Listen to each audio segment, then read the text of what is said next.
కృష్ణా నదీ జలాల కేటాయింపులో ఎందుకంటే మిర్యాలగూడ కాన్స్టిట్యున్సీకి మిర్యాలగూడ హుజూర్ నగర్ కోదాడ నాగన్సార్కి ఇది చాలా ముఖ్యం. కృష్ణా నదీ జలాల కేటాయింపులో ఆంధ్రాకి అక్రమ తరలింపులో ఎక్కువ అన్యాయం టీఆర్ఎస్ గవర్నమెంట్లోనే జరిగింది.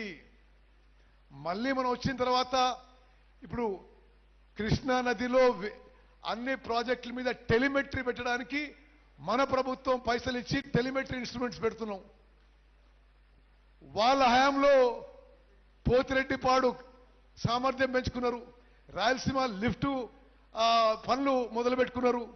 మల్యాల దగ్గర నుంచి ఇతర దగ్గర నుంచి శ్రీశైలం బ్యాక్ వాటర్ నుంచి కృష్ణా నది జలాలు అక్రమంగా తరలిస్తుంటే ఆ అన్యాయాన్ని వాళ్ళు జస్ట్ నిశ్శబ్దంగా ఉన్నారని చెప్పి విషయం మనం చేస్తున్నాం.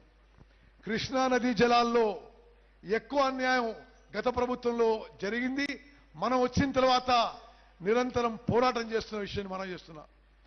గోదావరి జలాల్లో సీతారాం సాగర్లో మనం వచ్చిన తర్వాత గోదావరి నదీ జలాల్లో 67 టీఎంసీలు నీటి కేటాయింపులు చేయించినాం. అదేవిధంగా పాలమూరు రంగారెడ్డికి సమ్మక్క సారకు కూడా నీటి కేటాయింపుల ప్రక్రియ అడ్వాన్స్ స్టేజ్లో ఉంది. మరి ఇవన్నీ మీకు మనవి చేస్తూ ప్రత్యేకంగా ఉమ్మడి నల్గొండ జిల్లా సస్యశ్యామలం చేయడానికి తప్పనిసరిగా మనం వేదిక మీద ఉన్న ప్రజాప్రతినిధులందరం కూడా అధికారులందరం కూడా మరి కృషి చేసి ముందుకు పోదామని చెప్పి నేను మీ అందరికీ సవినయంగా విజ్ఞప్తి చేస్తూ సివిల్ సప్లైస్ విషయం నేను జస్ట్ 2-3 నిమిషాలు మాట్లాడి మరి ఆ తర్వాత అందరూ ప్రజాప్రతినిధులు మాట్లాడాలని కోరుతున్నా.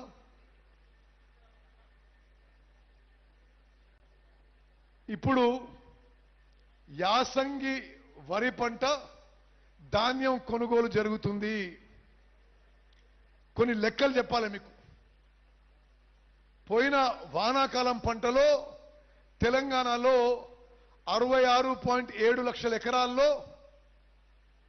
153.5 లక్షల మెట్రిక్ టన్నుల వరి ధాన్యం పండించిన ఘనత మన ప్రభుత్వానికి, మన రైతులది. ఈ పంట యాసంగి ఇప్పుడు వస్తున్న పంట బంపర్ పంట. ఈ పంటలో 55 లక్షల ఎకరాల్లో 127 లక్షల మెట్రిక్ టన్నుల ధాన్యం పండించడం జరిగింది. అంటే రెండు కలిపితే 280 లక్షల మెట్రిక్ టన్నుల వరి ధాన్యం ఈ కాంగ్రెస్ ప్రభుత్వం అధికారులు వచ్చిన తర్వాత పండడం జరిగింది. ఇది తెలంగాణలోనే రికార్డు. ఉమ్మడి ఆంధ్రప్రదేశ్లో కూడా ఇంత పండలే. భారతదేశంలో 29 రాష్ట్రాల్లో అత్యధిక వరి పంట ఈరోజు మన కాంగ్రెస్ ప్రభుత్వం వచ్చిన తర్వాత తెలంగాణలో పండిన పంట అని చెప్పి మనం చేస్తున్నాం.